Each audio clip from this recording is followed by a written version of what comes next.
Our company actually has very close connections to Detroit. Our lead investor, Fontinalis Partners, from Detroit, actually chaired by Bill Ford of the Ford Motor Company. And obviously there's a tremendous amount of excitement about driverless cars, even though no one's quite sure how that story is going to play out yet. Whatever happens with driverless cars, they will need to live in new kinds of relationships to people and the city. Our technology enables them to have a relative position information with a great deal higher reliability and accuracy than is possible right now with the traditional blobology-based sensor systems. All of these advanced robotic systems are fusions of many types of sensors. I don't think our system will ever be the only sensor on a car, but it does enable, rather than saying, oh, I see a blob there, let's run it through an algorithm to try to figure out what it is, it enables an automobile or a person or a piece of infrastructure to say, oh, I see a point there. Think about it sometimes like the flashing LED on the bike, but with very precise information about exactly where that is, how fast it's going, and what it is. You know, bicycles are very hard to recognize with cameras. You have daylight, you have nighttime, you have snow, rain, sleet, covered up sensors, all that. Our system's immune to all those weather conditions. One of the things that Humanitics is accomplishing as a company is bringing lessons that have been learned in extreme environments from robotics and automation. I think of them as the deep ocean, outer space, aviation, some military environments. These are all places where people have been using robots and autonomy for 40 and 50 years in many cases. A lot of lessons have been learned.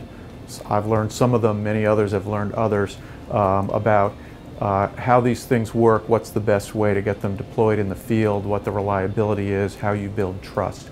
And the two founding scientific advisors of Humanitics are two of my mentors from those realms. One of them is Robert Ballard, who found the Titanic, who I worked with at Woods Hole for many years. And the other is Dave Scott, who is an MIT graduate who worked on the Apollo guidance computer for his graduate thesis and then actually flew it and landed on the moon as the commander of Apollo 15. And they're both you know, sort of big thinkers in how navigation, how exploration can kind of contribute to the world that we live in today. We've hired people from the underwater navigation world. My colleagues, other of my mentors are involved in the company. In some ways, the factory of today from a navigational standpoint looks a lot like the deep ocean does. There's no GPS, there's a lot of noise going on, you have a lot of uncertainty in the environment, you have a small number of fixed beacons you can work from. We're literally using algorithms and techniques from these other realms there. In my 2015 book, Our Robots Ourselves, really addressed this question of what have we learned. And one of the lessons is that for autonomous systems to be useful and have an impact on the human world, almost by definition, and of course the economic world is the human world, they need to situate themselves within human environments.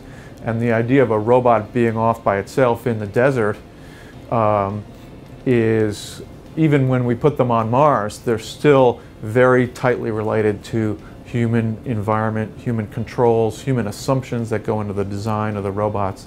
And the more we understand and see those human inputs, the more effective we can be. The story is full of robots that were designed to be fully autonomous, like the Predator, the famous drone that was used in Iraq and Afghanistan, was designed to be fully autonomous with no operator input at all. When it actually got deployed into the field, it had a big impact on the world. But it ended up taking 150, 175 people to operate it. There's nothing unmanned about it. It's a remote manned system.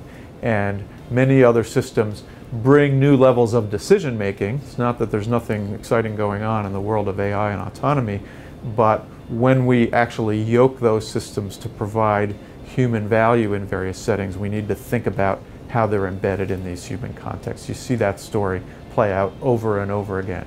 You can do it after the fact when it tends to be expensive and very cumbersome, or I'm arguing that we need to think about building those relationships into the core autonomy of these systems as we deploy them into the field. And I think those ideas are getting out there. You know, some driverless car companies will say, our car is purely autonomous, operates with no input from anybody, which isn't really true anyway. There's tons of input in a driverless car. There are thousands of assumptions that the programmers put in about what constitutes a pedestrian and how fast this is moving and whatnot. But I think the more sophisticated auto companies are now saying, the car is your collaborator, the car is your friend, the car learns from your driving habits, the car works with the environment around you, the car draws on what's happening in the cloud. We don't have all the answers to how those technologies are going to work, but I think that's a more compelling story in a lot of ways. Doesn't mean the automation doesn't still help people in all kinds of ways and open up new vistas for how we use mobility, but it's a different way to think about it. If you look at aviation, that's how autopilots, Autoland, all kinds of systems are used.